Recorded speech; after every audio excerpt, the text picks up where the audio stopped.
Sa isang isla sa Sabah,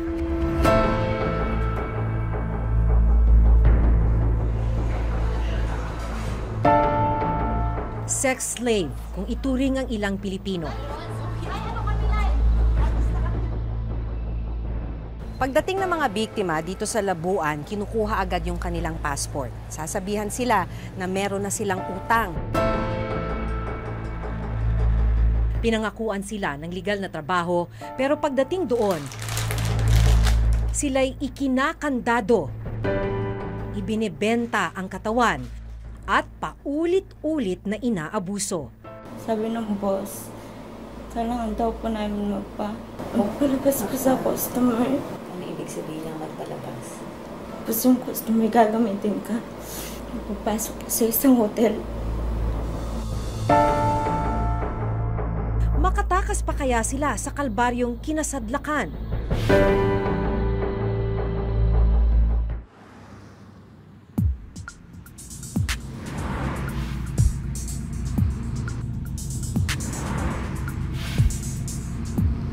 Disyembre ng nakaraang taon, tinungo namin ang isla ng Labuan. Papunta tayo ng Labuan Island, bahagi pa rin ito ng Sabah. Isa itong red light district dahil punong-puno ito ng mga bar at ng mga pub.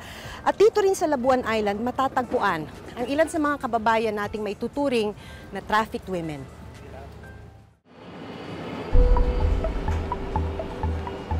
Mula Kota Kinabalu, kailangang sumakay ng isang ferry papunta sa isla. Isa sa dinarayo dito ay yung kanilang entertainment na buhay pagsapit ng gabi.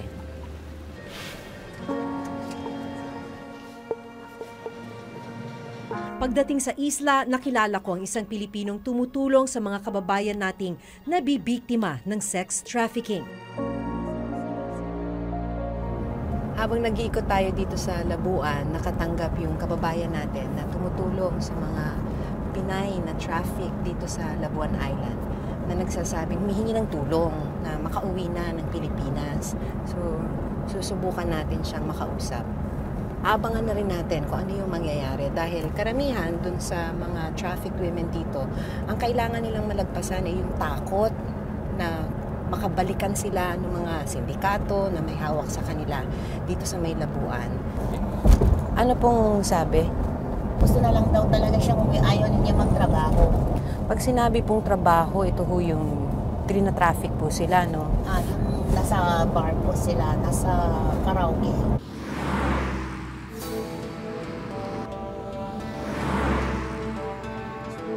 Sa patuloy naming pag-iikot, nadaanan namin ang mga bar na sinasabi ni Mercy. Tinuturo sa atin yung mga tinatawag nilang mga club kung saan marami raw na mga trafficked women, katulad nitong kung saan tayo nakahinto ngayon. So yung mga trafficked women daw, sa araw ay ikinukulong sa ibang mga bahay, hindi lang natin alam kung saan. Pero pagpatak na ng gabi, kunyari alas 8, alas 9, alas 9:30, yan dinadala na daw sila dun sa mga bars para ibenta sa mga customers.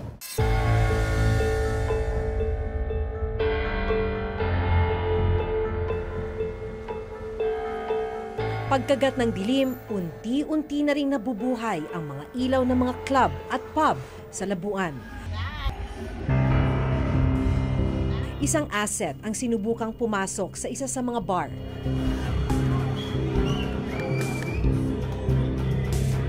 Maya-maya pa, isang babae ang lumapit sa aming asset at nagsabing pumili na ng mga babae na pwedeng itable. Pinatayo niya ang nasa mahigit 10 babae. Lahat daw mga Pilipina.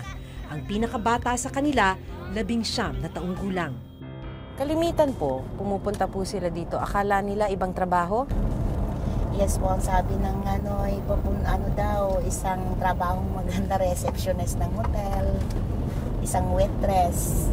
Pagdating dito, ganon. Kinukuha na ho yung passport nila.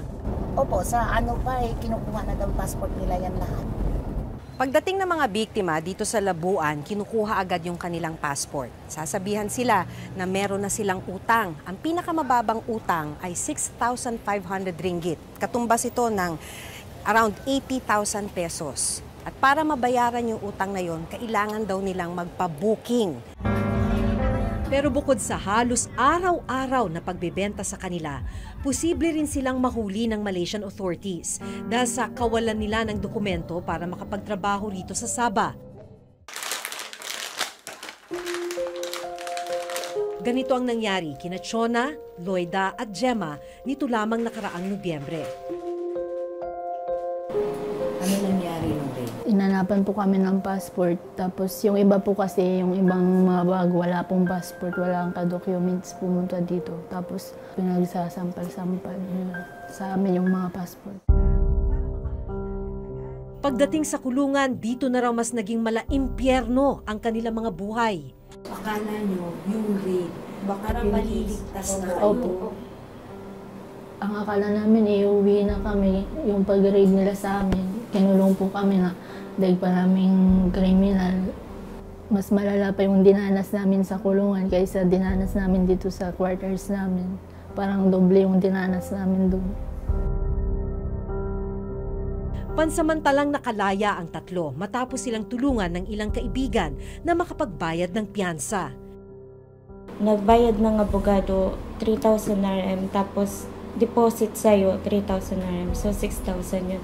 Pero mag-attend pa po ako ng hearing. May chance pa daw po na makulong po ako. Habang nasa biyahe, itinuro nila sa amin ang kanilang naging kulungan. Pilipina po lahat ng kinukulong nila, iba dyan. Diyan? Opo. Sa police station na yan? Meron po nakakulong dyan, bago nila dadala sa Lumamera. Pero meron pa po dyan. Mga ilang Pinay yan? Ayun. Marami po, kaso yung iba nakalabas din. Kaso tulad din po namin, pansamantala lang. Pansamantala. Gaya ng ibang biktima, pinangakuan din sina Chona ng magandang trabaho bago pumunta rito sa Sabah. Kwento nila, mula Maynila, dinala sila ng recruiter sa Brooks Point, Palawan. Mula Palawan, isinakay sila sa isang bangka at bumiyahe ng 7 oras hanggang makarating ng Sabah. Ako. Hindi kayo dumaan sa immigration. Hindi po. May mga hawak ba kayong passport? Passport po, may hawak po kami. Nagtaka nga po kami, bakit doon kami dinahan? Ano yung akala mong trabaho? Waitress lang po talaga. Yan po kasi yung sinabi ng agent sa amin. Pumaya po ako kasi sabi nila, 1 month, 3,000 RM yung sahod. Magkano na rin po yun sa Pinas, nasa 30,000 na po. Tapos, tinatanong ko, bakit ganito? Sabi, bakit kailangan namin mag-makeup? Bakit kailangan namin mag-base ng sexy? Doon na po ako nagtanong. Sabi, sabi ng boss, kailangan daw po namin ganun na po. Magpalabas. Wala na po akong magawa. Kailangan daw po namin makabayad ng utang. Ano ibig sabihin ng magpalabas? Magpalabas ko sa customer. Tapos yung customer gagamitin ka. Pupasok po sa isang hotel. Gaano katalas sa isang gabi? 2 beses po. Araw-araw? Kung meron po may gusto sa'yo, kailangan mo sumama. Pag wala po, wala daw po ang kikitain. So araw-araw kayong nire-rape na? Opo. Binabayaran lang sila ng kanilang manager sa club 2 beses sa isang buwan. Pero dahil lubog sila sa utang, kadalasan kakarampot lang ang napupunta sa kanila. Maliban sa pambubugaw at panggagahasa, ang iba sa kanila nakakaranas rin daw ng pananakit na pisikal. Pag kinukulit nila na baka pwede na kaming umuwi, ayaw po nilang payagan, lalo na po pag malakas po yung babae. Kunting dahilan lang po, ginagawa po nilang malaking bagay na sinasaktan po nila. Pag sinasaktan, sampal lang. Bilang bugbog po. Pagkatapos nilang magtrabaho, ikinukulong naman sila sa mga kwarto na kung tawagin nila ay quarters. Sino lang may hawak ng Yung susi? mami po namin, Pilipina din po siya. Kahit po lang po ang makiusap kami, magpapadala po kami. Tawagan ko muna si boss, kailangan ko muna siyang tawagin. Siyempre, kailangan na po ng pamilya namin magpadala ay yung pera ko. May oras din po yun, 30 minutes lang po yung panlabas ko. Pero ang mas masaklap, isa sa mga Pilipinang nabiktima ng sex trafficking dito sa Sabah, napatay ng lalaking nag-booking sa kanya. Sa liblib na kalsadang ito, natagpuan ang bangkay ng isang Pilipina na isa sa mga trafficked women dito sa Labuan Island. Nakita yung naaagnas niyang bangkay dito sa may gilid ng kalsada.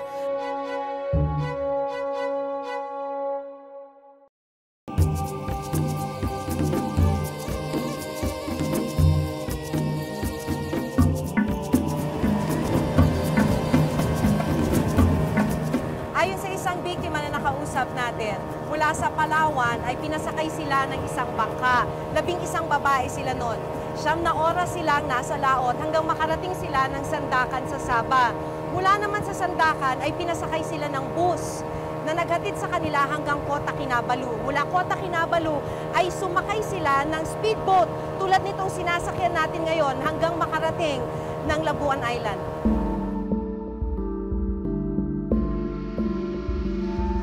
Walang kamalay-malay ang grupo ni Nachona na sa pagdating sa Sabah, isasabak sila sa bentahan ng laman. Hindi alam ng mga pamilya nila sa Pilipinas na nabiktima sila ng sex trafficking. Alam ba namin, pamilya mo, kung ano nangyayari sa'yo? Hindi po. Anong alam nila? Ang alam nila, nagtrabaho po ako waitress. Pero hindi nila alam na nabiktima po ako ng agent ko po. Kasi hindi ko po masabi-sabi sa papa ko. Ayoko po kasing mag-alala yung papa ko kasi may sakit din sa puso yung papa ko. Baka hindi niya kayanin. Tapos nagtaka sila na hindi nila ako makontak sa loob ng 2 linggo. Sabi ko lang po nagka-problema yung cellphone ko, wala pa akong pambili. Dahil iniiwasan ko po may mangyari din sa papa ko. Kasi ako lang din po yung inaasahan sa amin.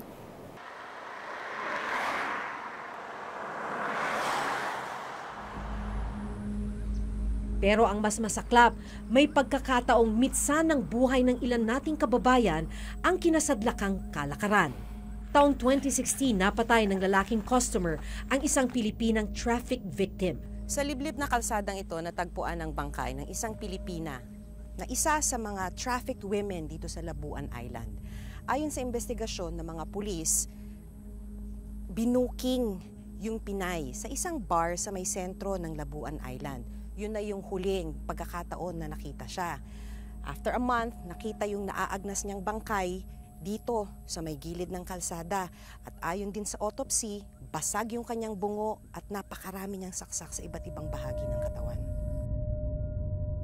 Ang grupo ni na Mercy ang gumawa ng paraan para mauwi sa Pilipinas ang bangkay ng biktima.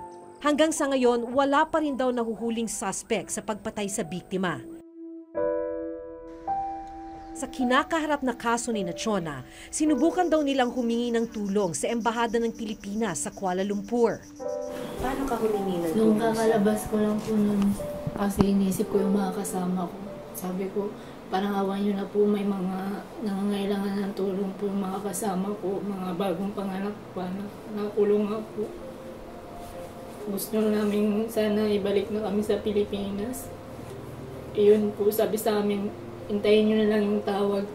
Kung may tatawag sa inyo, kinuha lang po yung number ko. Tapos, hinihintay ko po yung tawag. Tapos kapag tinatawagan ko po, dinidecline na po nila yung tawag namin. Check. Mula nung umpisa, ang gusto nyo nang makauwi. Opo, kahit po wala na po kami dala, uwi lang po kami. Sabi nga po namin, kahit tisin na lang namin yung hirap sa Pilipinas at least hindi naman gaano kahirap yung naranasan namin dito. Sinubukan naming makipag-ugnayan sa Embahada ng Pilipinas sa Malaysia. Kung pwede mabigyan ng legal representation yung mga babaeng nakakulong pa, tapos itong nakalabas, baka naman we can bring them home. Sige, Conjen. Apparently, ang sinasabi ng embassy, hindi nila alam kung ano yung nangyari the past month na nagkaroon nga ng mga several raids, tapos inaresto instead na ni-rescue yung mga kababayan nating Pilipinas. Hintayin natin yung kanilang magiging aksyon. Nangako naman sila na gagawa sila ng mga hakbang, lalo na dun sa pagpapauwi ng mga kababayan natin. Matagal nang nangyayari ang sex trafficking sa bahaging ito ng Sabah. 10 taon na ang nakararaan ng unang siyasatin at ilantad ng Reporter's Notebook ang iligal na kalakaran at ang naging pagdurusa ng mga biktima sa Sabah. May kumuha po ng passport namin. Yun po ang nagpa-check. May binayaran po yun ng taong nag-recruit sa amin. Marami ng mga napupunta dyan sa Sabah ay galing din sa Western and Southwestern Mindanao. At pabalik-balik nga sila doon. Kasi nga, para sa kanila, yung pagkakakitaan ay nasa Sabah. Hanggat hindi pa rin masagot ng pamahalaan, paano niyang i-address yung issue ng claim, yung legal issue, at paano niyang tutugunan yung mga pangangailangan ng ating mga tauhan doon. Despite this claim, hindi sila makakagalaw, hindi sila makaka-come up ng solusyon dun sa mga problema ng ating mga Pilipino sa Sabah. Sa buong mundo, ikatlo ang human at sexual trafficking sa itinuturing na most profitable organized crimes na umaabot sa $32 billion kada taon. Minsan nang itinuring ng United Nations ang Pilipinas bilang isa sa mga bansang may mataas na kaso ng human trafficking. Isa raw ang Pilipinas sa pinagmumulan ng mga biktima patungo sa ibang rehiyon. Bilang tugon, binuo ang Interagency Council Against Human Trafficking o IACAT na naglalayong mapigilan ang trafficking sa mga Pilipino at ang maparusahan ang mga traffickers at illegal recruiters. Sa datos ng IACAT, nasa 232 traffickers na ang nakonvict o nahatulan ng guilty mula 2011 hanggang 2016. Sa isang pag-aaral ng United Nations, nasa 60,000 hanggang 100,000 ang mga Pilipinong nabibiktima ng sex traffickers.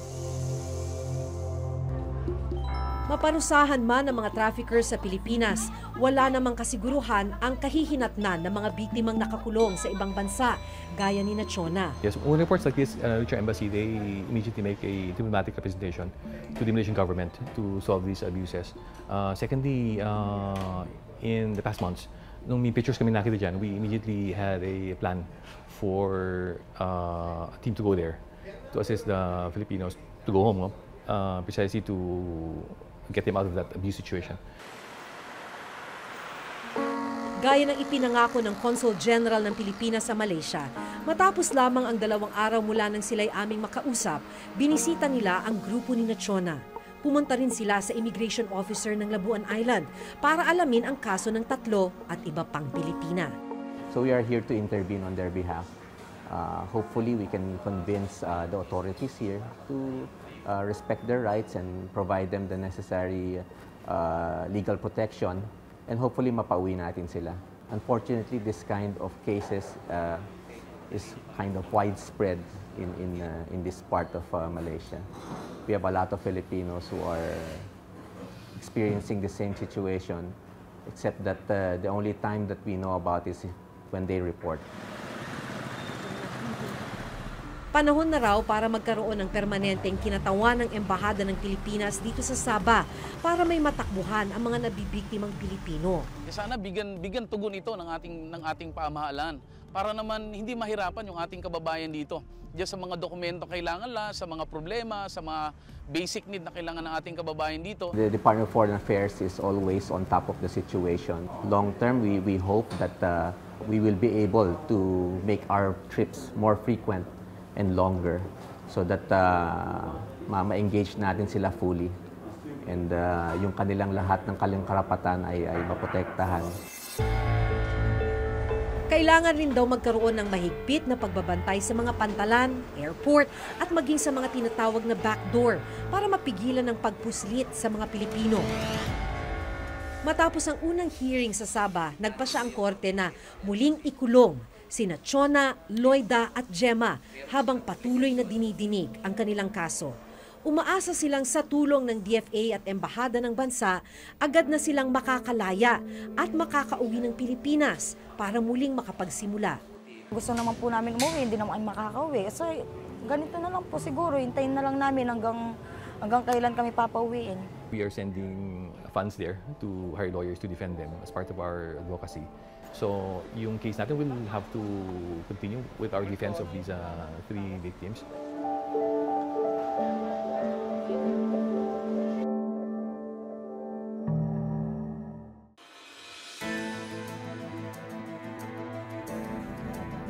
Hindi ko lubos maisip ang kalbaryong dinaranas ng ilang kababayan nating Pilipina.